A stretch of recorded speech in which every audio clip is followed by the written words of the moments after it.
Hi, good morning. അങ്ങൻ്റെ മാതാവു പിതാവുമങ്ങു, അങ്ങൻ സഖാബന്ധുവുമങ്ങു തന്നെ. അങ്ങൻ്റെ വിദ്യാധനമങ്ങു മാത്രം, അങ്ങാണെനിക്ക് ഒക്കെയുമെൻ്റെ ദേവാ. ഒന്നാമത്തെ ചാപ്റ്റർ ശ്രീമദ് ഭഗവത്ഗീത. അങ്ങനെ നമ്മൾ അവസാനത്തെ പദ്യങ്ങളിൽ എത്തിയിരിക്കുകയാണ്. 44-ാമത്തെ ശ്ലോകമാണ്. ഉത്സന്ന കുലധർമാണാം മനുഷ്യാണാം ജനാർദ്ദന, നരകേ നിയതം വാസോ ഭവതീത്യനുശുശ്രുമ. ഭവതി ഇതി അനുശുശ്രുമഃ. വീണ്ടും ഭഗവാനെ വിളിക്കുകയാണ്. ഹേ ജനാർദ്ദന, കുലധർമ്മം നശിച്ചിട്ടുള്ള കുടുംബങ്ങളിലുള്ള ആൾക്കാർ എന്തായാലും നരകത്ത് കടക്കേണ്ടി വരും എന്നാണ് ഞാൻ കേട്ടേക്കുന്നത്. അതുകൊണ്ട് ഞാൻ യുദ്ധത്തിനില്ല. എല്ലാറ്റും ഓരോരോ കാരണങ്ങൾ പറയാണ്. അതുകൊണ്ട് ഞാൻ യുദ്ധത്തിനില്ല. അപ്പോൾ ഇത് ഒന്നും കൂടെ നേരത്തെ പറഞ്ഞ കാര്യങ്ങൾ ഒന്നും കൂടെ ഉറപ്പിക്കുകയാണ് അവിടെ ചെയ്യുന്നത്.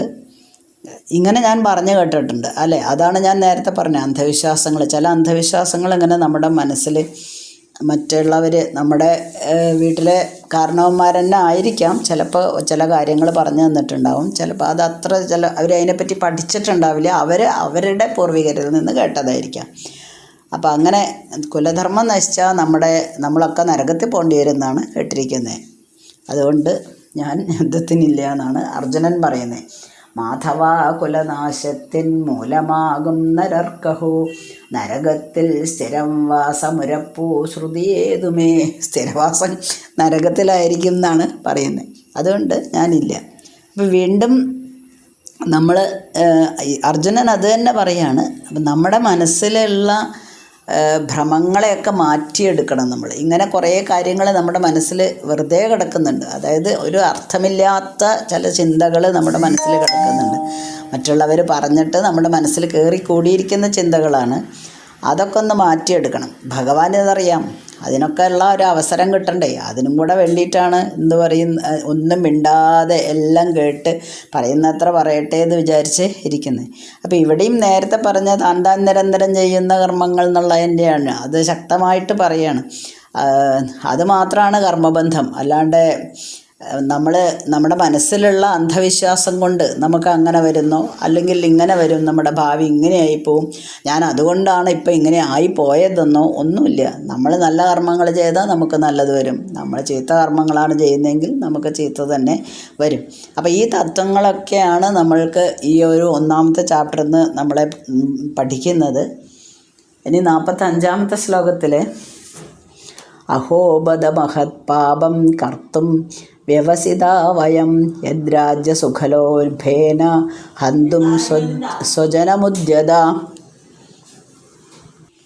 അർജുനൻ പറയാണ്, ഈ രാജ്യം എന്ന് രാജ്യഭോഗം ആശിച്ചുകൊണ്ടിട്ട് സ്വന്തം ജനങ്ങളെ മുഴുവനും സ്വജനങ്ങളെ ബന്ധുക്കളെ മുഴുവനും ഹനിക്കാൻ കൊല്ലാൻ വേണ്ടിയിട്ട് തയ്യാറെടുക്കുന്ന നമ്മളൊക്കെ ഇപ്പോൾ ഒരു വലിയ പാപത്തിലകപ്പെട്ടിരിക്കുകയാണ് കേട്ടോ. മഹാപാപമാണ് നമ്മൾ ചെയ്യാൻ പോണത്. എന്തിനാ ഇങ്ങനെ മഹാപാപം ചെയ്യുന്നേ? ഒന്നും കൂടെ ചോദിക്കാം. എന്തൊക്കെ ചോദിച്ചാലാണ് ശ്രീകൃഷ്ണൻ്റെ മനസ്സ് മാറുക എന്നാണ് അർജുനൻ ചിന്തിക്കുന്നത്. കാരണം ഞാൻ പറയണതൊക്കെ ശരിയാണ്. ഞാൻ പറയണതൊക്കെ നല്ല നല്ല കാര്യങ്ങളല്ലേ. അപ്പോൾ അത് ഈ പറഞ്ഞതെല്ലാം സത്യമല്ലേ. പിന്നെ എന്താണ് ഞാൻ പറയുന്നതിൽ എന്താണ് തെറ്റെന്നാണ് അർജുനൻ്റെ ഒരു ചിന്താഗതി. വാദിക്കുന്നില്ല, പക്ഷെ ചിന്താഗതി. പക്ഷേ ഇങ്ങനെ ചോദിക്കുകയാണ് ശ്രീകൃഷ്ണനോട്, ഞാൻ പറയുന്നതൊക്കെ ശരിയല്ലേ എന്ന്. ആ സെൻറ്റൻസ് അല്ല ചോദിക്കുന്നത്, ഈ കാര്യങ്ങളാണ് ചോദിക്കുന്നത്. അപ്പം നമ്മൾ ചെയ്യുന്നത് മുഴുവൻ തെറ്റല്ലേ എന്നാണ് 45-ാമത്തെ ശ്ലോകം. ഹന്തരാജസുഖത്തിനായി ബന്ധുവർഗം മുടിച്ചിടും കഷ്ടം മഹാപാപമെന്നങ്ങോട്ടു ചെയ്യുവാനൊരുങ്ങിനാൻ. നമ്മളെല്ലാവരും എന്തിനാ അങ്ങനെ മഹാപാപം ചെയ്യുന്നതെന്ന് ചോദിക്കുകയാണ്. അപ്പം അതിൽ ഈ പാപം എന്താണ്, ഈ പാപം എന്ന് വിളിക്കാൻ കാരണം ഇതിനെ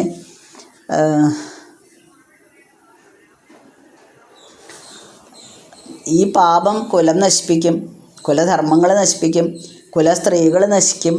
ആ സ്ത്രീകൾ നശിച്ചാൽ ജാതി സങ്കരം ഉണ്ടാവും. അപ്പോൾ നരകത്തിന് കാരണമാവും അത്. കാരണം എന്താ? പിണ്ടോദകം മുടങ്ങും. പിതൃക്കളൊക്കെ പിന്നെ അവർക്ക് വേണ്ടത് കിട്ടാതെ അലയാൻ തുടങ്ങും. ജാതിധർമ്മങ്ങളെല്ലാം നശിച്ചു കഴിഞ്ഞാൽ പിന്നെ കുലത്തിനൊരു പാരമ്പര്യം ഉണ്ടാവില്ല. നമ്മുടെ കുലം ഇങ്ങനെയാണ് എന്നുള്ളൊരു പാരമ്പര്യം ഉണ്ടല്ലോ, അത് ഉണ്ടാവില്ല.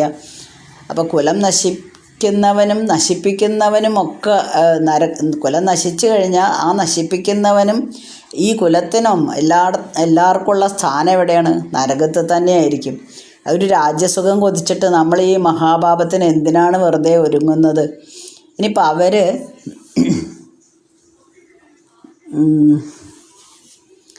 അടുത്ത പദ്യത്തിൽ 46-ാമത്തെ പദ്യം. യതി മാമ പ്രതീകാരമശസ്ത്രം ശസ്ത്രപാണയ ധാർത്തരാഷ്ട്രാരണേ ഹന്യൂസ്തന്മേ ക്ഷേമതരം ഭവേത്. ഹന്യൂത് തദ് മേ ക്ഷേമതരം ഭവേത്. ഈ ആയുധധാരികളായിട്ട് യുദ്ധത്തിന് ആഗ്രഹിച്ച് യുദ്ധക്കളത്തിലെത്തിയിരിക്കുന്ന കൗരവന്മാരുണ്ടല്ലോ, അവരെ അങ്ങോട്ട് എതിർക്കാതെ ഇനി അവരിങ്ങോട്ട് എതിർത്തിട്ട് വെറുതെ അവർ നമ്മളെ കൊല്ലുകയാണെങ്കിൽ അതായിരിക്കും എനിക്ക് ഏറ്റവും നല്ലത്. എനിക്കതാണ് ഇഷ്ടം എന്ന് പറയാണ്. കാരണം എന്താ വെച്ചാൽ ഞാൻ ചത്താലും എനിക്ക് വിരോധമില്ല, കുഴപ്പമില്ല. കാരണം എനിക്ക് അങ്ങോട്ട് എന്തായാലും യുദ്ധം ചെയ്യാൻ വയ്യ, ബന്ധുക്കളെയൊന്നും കൊല്ലാൻ എനിക്ക് വയ്യ. അതുകൊണ്ട് അവരാൽ ഞാൻ കൊല്ലപ്പെടുന്നതായിരിക്കും നല്ലതെന്ന് എനിക്ക് തോന്നുന്നതെന്ന് അർജുനൻ വീണ്ടും പറയാണ്. അപ്പം അവിടെ അർജുനൻ്റെ ക്ഷത്രിയ ധർമ്മമൊക്കെ മറന്നു പോവാണ്. മാത്രമല്ല, എന്താണ് ക്ഷത്രിയ ധർമ്മം എന്നുള്ളത് ചിന്തിക്കുന്നേ ഇല്ല. ഇതാ തളർന്നു കഴിഞ്ഞു, എനിക്ക് വയ്യ ഇവരെയൊന്നും കൊല്ലാൻ. കണ്ടപ്പോഴേ ആകെ ക്ഷീണിച്ച് അവശനായിട്ട് നിൽക്കുകയാണ്. എന്നാലും കൃഷ്ണനോട് ഇങ്ങനെ ഉപദേശിച്ച് നോക്കുകയാണ്, അഥവാ യുദ്ധം മാറ്റിക്കിട്ടിയാലോ, യുദ്ധം വേണ്ടാന്ന് വെച്ചാലോ. അർജുനൻ്റെ വിചാരം നേരത്തെ ഒരു പദ്യത്തിൽ പറഞ്ഞ പോലെ, ഞാൻ യുദ്ധം ചെയ്യുന്നില്ല എന്ന് പറഞ്ഞാൽ ചിലപ്പോൾ യുദ്ധം ഒഴിവാകുന്നതാണ്. സാധിക്കില്ലല്ലോ അത്. മാത്രമല്ല, ഈ കാര്യങ്ങളെല്ലാം ഇപ്പം ഇങ്ങനെ ഭഗവാനെയാണ് സത്യത്തിൽ ഉപദേശിക്കുന്നത്. ഇതൊക്കെ അല്ല സംഭവിക്കില്ലേ ഭഗവാനെ, പിന്നെ എന്തിനാണ് നമ്മൾ യുദ്ധം ചെയ്യുന്നതെന്ന് ഭഗവാനോട് അങ്ങോട്ട് ചോദിക്കുകയാണ്. പക്ഷേ സാക്ഷാൽ ഭഗവാൻ ശ്രീകൃഷ്ണൻ പുഞ്ചിരി തൂക്കിക്കൊണ്ട് ഒന്നും മിണ്ടാതെ, നീ എത്ര വേണമെങ്കിൽ പറഞ്ഞോ, ഇതൊന്നും എന്നെ ബാധിക്കില്ല, ഞാൻ നിന്നെ നന്നാക്കി തരാം എന്നുള്ള ഒരു ഉറപ്പ് അല്ലെങ്കിൽ ആ വിശ്വാസത്തോടെ കൃഷ്ണനും അവിടെ നിൽക്കുന്നുണ്ട്. ഇനി 47-ാമത്തെ പദ്യമാണ് ഈ ചാപ്റ്ററിലെ അവസാനത്തെ പദ്യമാണ്. ഏവമുക്ത്വാ അർജുന സംഖ്യേ രഥോപസ്ഥ ഉപാവിശത് വിസൃജ്യ സശരം ചാപം ശോകസംവിഘ്നമാനസ. ഇങ്ങനെ പറഞ്ഞിട്ട് വില്ലും ശരമൊക്കെ അവിടുന്ന് നിലത്ത് വെച്ച് വിഷാദമഗ്നനായിട്ട് തലയ്ക്ക് കയ്യും കൊടുത്ത് ഇങ്ങനെ തേരിലിരിക്കാൻ പോവാ. ഇനിയിപ്പോൾ ഞാൻ എന്ത് ചെയ്യും? ശ്രീകൃഷ്ണനാണെങ്കിൽ ഒരു മറുപടിയും പറയുന്നുമില്ല, എനിക്കാണെങ്കിൽ ബന്ധുക്കളെ കൊല്ലാനും വയ്യ, ഞാനിപ്പിനി എന്ത് ചെയ്യണം ഭഗവാനേ എന്ന് വിചാരിച്ച് അങ്ങനെ ഇരിപ്പാണ്. എന്നോതി അർജുനൻ പിന്നെ ഖിന്നമാം ഹൃദയത്തോടും കൈവിട്ടു ശരചാപങ്ങൾ മേവിനാൻ തേർത്തടത്തിലും.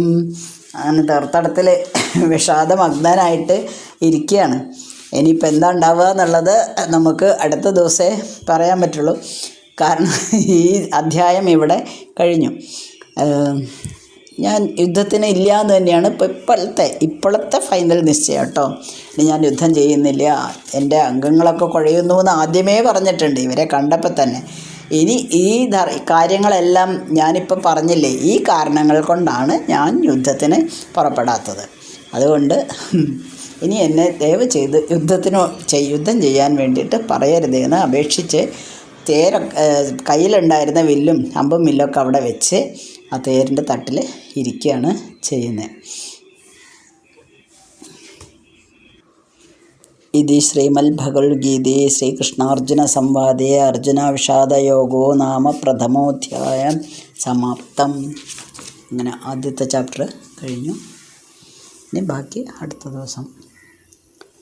അസ്മിൻ പരാത്മന്നനുപാത്മകൽപ്പേ ത്വമിത്തമുത്ഥാപിതപത്മയോനി അനന്തഭൂമാമരോഗരാശിം നിരുന്ധിവാദാലയ വാസവിഷ്ണു.